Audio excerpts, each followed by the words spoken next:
Hey everyone, it's me Josh. Welcome to Story Time. Welcome back if you're reading another story today. Thanks so much for being here. We're going to be reading Little Miss Busy today. Super excited to find out what this is about. It's by Roger Hargreaves from the Little Miss Library. And we've got so many of these awesome books to get through, so stay tuned and stick around. If you like these, please subscribe, click the bell below, and you can visit the page and read stories whenever you like. Alright, get comfortable, get ready wherever you are, because we're about to delve into story time. Let's go.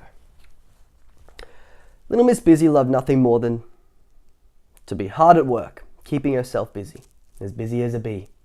In fact, as busy as a hive of bees. Every day she would get up at 3 o'clock in the morning. Wow. That's still the night sky and she's up and at him. Then Little Miss Busy would read a chapter from her favourite book. It was called Work is Good for You. And then she would get down to the housework. She would begin by tidying up, then sweeping and dusting and scrubbing and polishing until everything was spotless. She would clean her house from top to bottom and then from bottom to top just to make sure. She even dusted the bread and polished the butter. She wasn't happy unless she was busy working. And she didn't rest all day long, not for a minute, not even for a second. From 3 o'clock in the morning until after midnight. That was until last Monday. Little Miss Busy wasn't up at 3 o'clock. She wasn't up by 6 o'clock. She wasn't even out of bed by 9 o'clock. She was ill. Oh, calamity, she cried. I won't be able to do any work.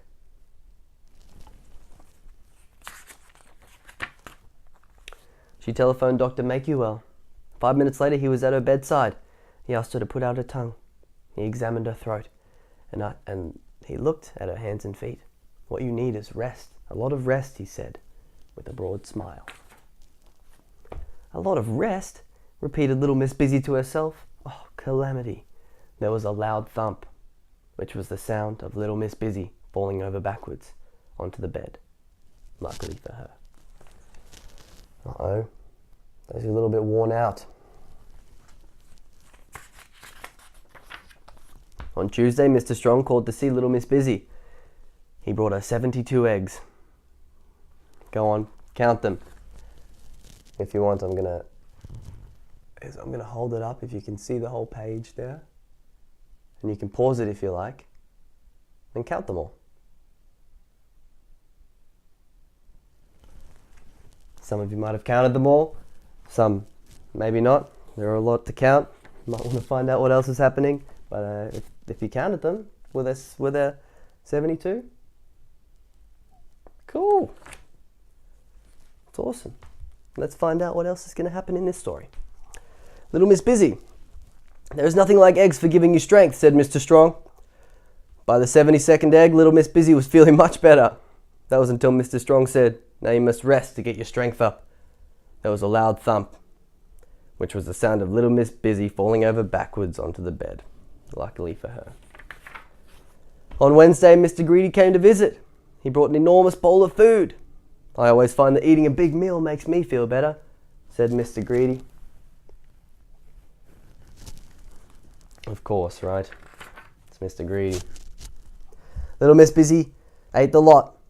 She felt better than ever. That was until Mr. Greedy said, now you must rest to let your stomach settle. There was a loud thump, and you know what that was, don't you? That's right. Little Miss Busy had fallen over backwards. She's like, oh. On Thursday, Mr. Nonsense popped in to see Little Miss Busy. He brought her an umbrella. Hello, he said. I hear you're not feeling well. You don't need a rest. Little Miss Busy jumped for joy right out of bed. You need a holiday, finished Mr. Nonsense. There was a loud thump. That's right. There, you look better already, said Mr. Nonsense, and left. So she just went, oh, fell back because she doesn't want to take a holiday. Gosh, she wants to be busy all the time and work. By the window, Little Miss Busy picked herself up. A small smile formed on her face. Something Mr. Nonsense had said had actually made sense. She never thought of going on holiday before. The more she thought of it, the happier she felt. Maybe she does like the sound of a holiday after all. She thought of all the fun things she could do. There was the planning and organising. There was all the shopping she would have to do. There was the packing. And she would have to learn the language and read lots of books about the place she was going to. What a lot of work. Little Miss Busy smiled happily, reading through what to do there. The following Thursday, she was awake at 3 o'clock in the morning. Everything was ready. Little Miss Busy had had one of the busiest weeks of her life, which is saying something. She only had one thing left to do, and that was to learn how to twiddle her thumbs. That's quite funny, because twiddling your thumbs is what you do when you're bored. It's like the opposite of being busy. So she needed to learn how to twiddle her thumbs and be bored, because she's not very good at that, is she?